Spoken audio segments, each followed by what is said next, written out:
Welcome to episode 15 of Followers of the Cross, where I interview Christian actors, musicians, and authors. This is your host, Jason Reynolds. I ask that you bear with me on the interview audio. This interview was done in the media room, a room that could be loud at times and had echoes. This interview is from the International Christian Retail Show in Cincinnati in June. The interview is with Zoro the drummer, or as he's also called, the Minister of Groove. Zoro is a very good public speaker. He is a gifted musician, speaker, teacher, and author. As a musician, Zoro has performed with Brown and Frankie Valli, to name a few. Now he is using his teaching experience to help people discover, develop, and use their God-given gifts and talents.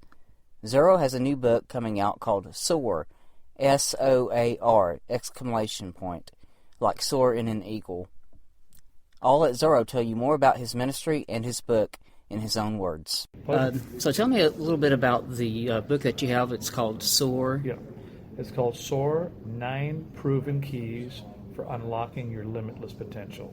So it's a vision that God's given me for many years.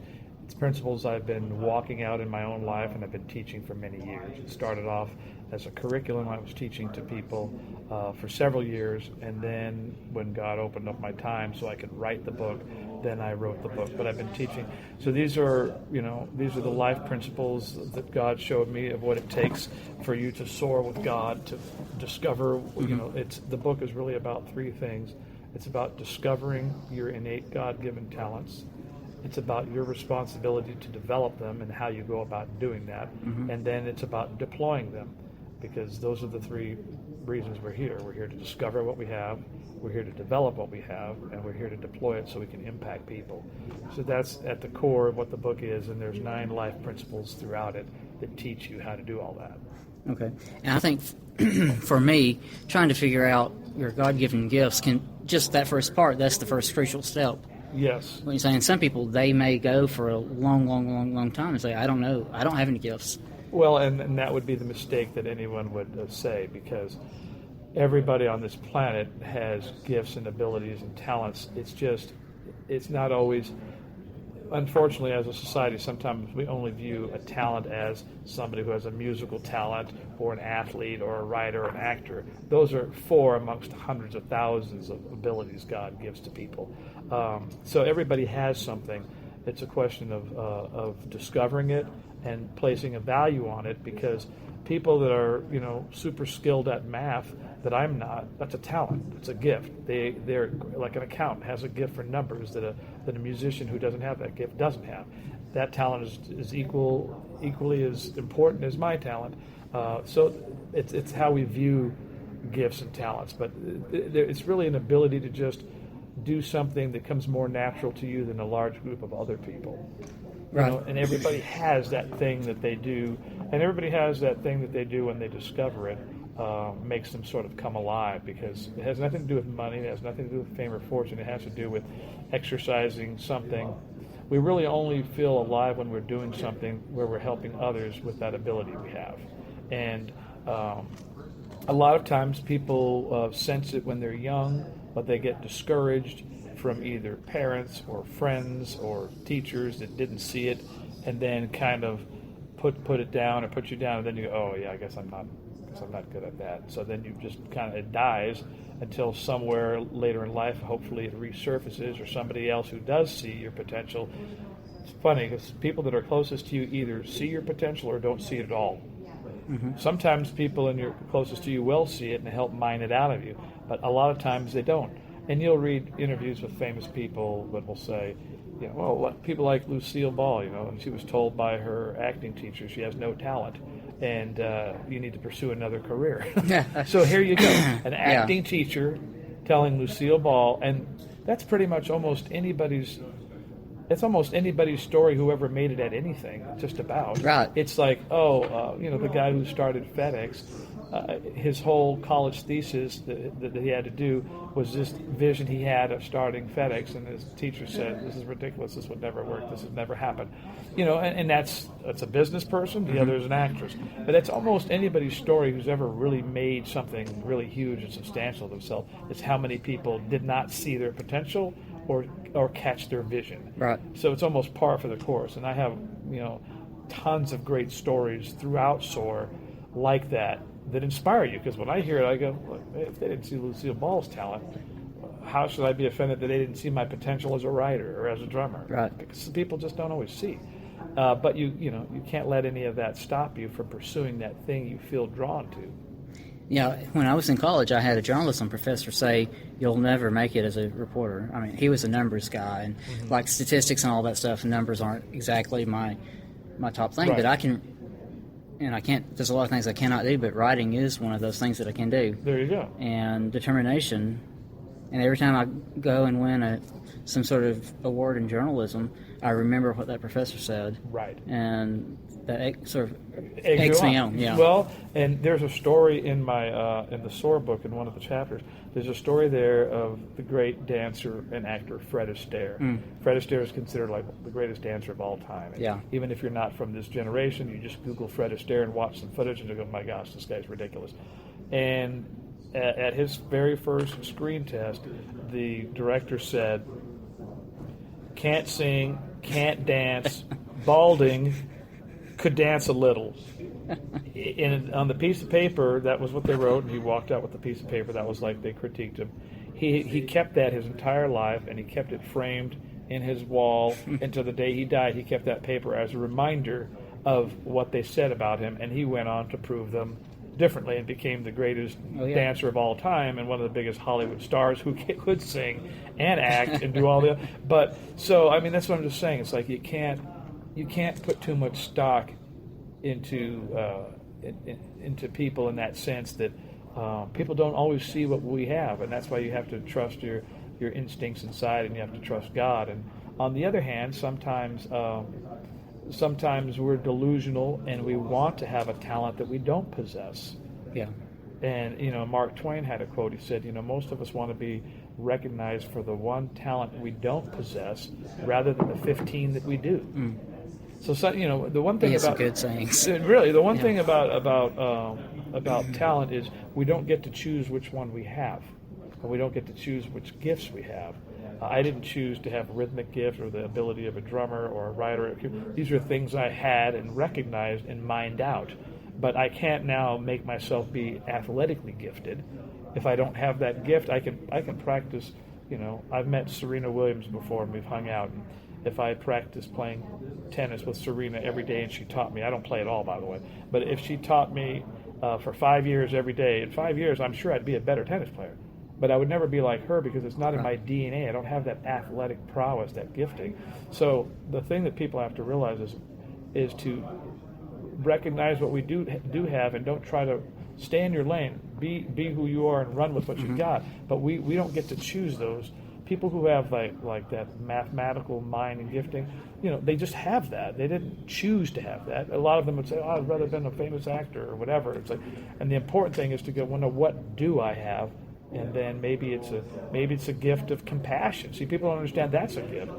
It is. People who have the gift of compassion are people who could be nurses and work at hospitals and help suffering people, because people who don't have the gift of passion would never have the patience to do a job like that. So there's all kinds of gifts that God gives to men and women in the world, and it's just recognizing what that is and seeing that as just as valid as somebody being a famous actor, and not everything is going to get praised. Certain fields and careers get a lot of worship and praise, like a famous athlete, like a LeBron James, just won the game, right? I mean, a guy like that's going to get worship and praise all around the world because what he does is visible globally. But not everything we do is visible globally. But that's not important. What's important is that what we do, God sees, and that we're contributing and that we're making a difference. And that's the part that matters. Because people tend to put too much value on how many likes you're getting on Facebook and how many people in your congregation. You might be a preacher and you only have 100 people in your church, but those 100 people are important to God, and maybe God didn't call you to be a Billy Graham where you have hundreds of thousands. Not everyone's the same, but it's important to realize that it's all important, it's all valuable, and don't look at things through the world's economy and the world's attitude. Look at it through God's eyes, and He sees that He gave everybody something to contribute to this world and everybody something to make a difference. And all you got to do is be willing to make that difference with what he gave you. And it is a process, and sometimes, sometimes other people will recognize that we're gifted at something that we don't see, and we'll go, oh, yeah, that's no big deal. Mm-hmm. And they'll go, no, but you do that so much faster than anybody, or that comes so much more natural to you. But that's not important, because we negate some of the things we have, and sometimes a stranger will see what you have more than you do. So there's many signs and many ways to kind of, but the simplest thing to me, if you don't know what it is I tell people, just pray and ask God. Just say, Lord, I'm 10 years old, I'm 40 years old, I'm 70 years old. I still haven't discovered what it is that I have in me that's unique, or what you put in me. Show me. You know what I mean? Just cry out to God to show me if you're not sure. Sometimes we already know, but we've shied away from it because we were afraid of it, mm-hmm. or it wasn't the gift we wanted, mm-hmm. or we thought, well, I'm not that good, I can't really be that great at that, And then we shortchange ourselves for lack of confidence or fear or whatever. But these are all things I talk about in the book, and strategies and tactics for overcoming all that stuff.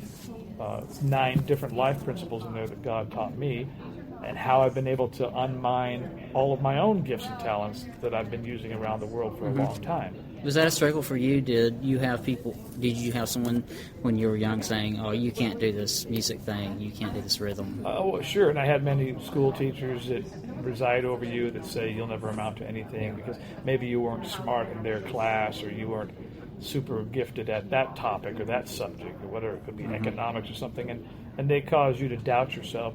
Teachers have a big impact on our lives, either negative or positive. And it's interesting because I'm also a teacher. I'm a teacher and an educator and a speaker and a writer and a drummer.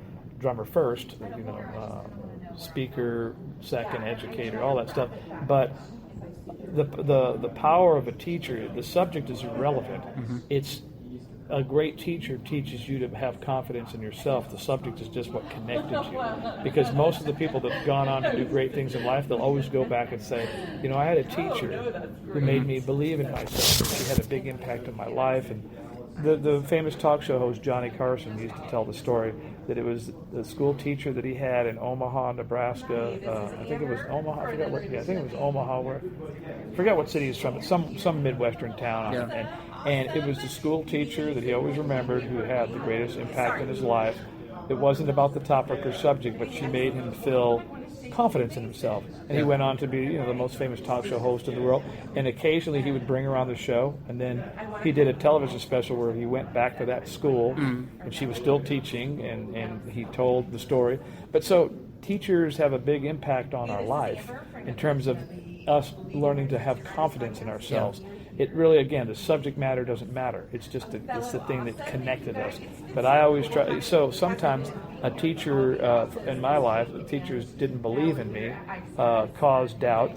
But then a stranger who might see my potential said something positive. Our lives can change in one sentence. You hear one positive, affirming sentence from somebody who maybe does what you dream of doing. And all of a sudden, I've recited certain sentences in my heart and in my life thousands of times, and that's what kept me going through all the dark times. So-and-so said I would be a great drummer one day. Now, whether so-and-so really meant it or not, I'll never really know. Yeah. But I believed that they believed it. Yeah. Yeah. And so that was enough for me. So that's why words are so powerful and so impactful, and that's why throughout Soar I have lots of quotes. Powerful, inspiring quotes from a variety of great minds and thinkers and achievers in the world, not just musicians or famous people, but just powerful words, because words release something of destiny in us. And as a young boy, I didn't have a lot of encouragers per se. I had a few that God sent here and there, but I didn't have a father. And so I learned to cling on to inspirational quotes as a means of fueling my mind with the possibilities and learning to believe in myself by believing these words that people wrote. Because words are the most powerful thing we have. In fact, what does the Bible say? In the beginning was the Word, and the Word was God, and everything God did, He spoke it first. Amen. He said, "Let there be." It could have just be, but He actually said something that invoked something. And let there be night, and let there be day. So words are very powerful, and they penetrate our lives, and that's why I try to speak the right words over my own life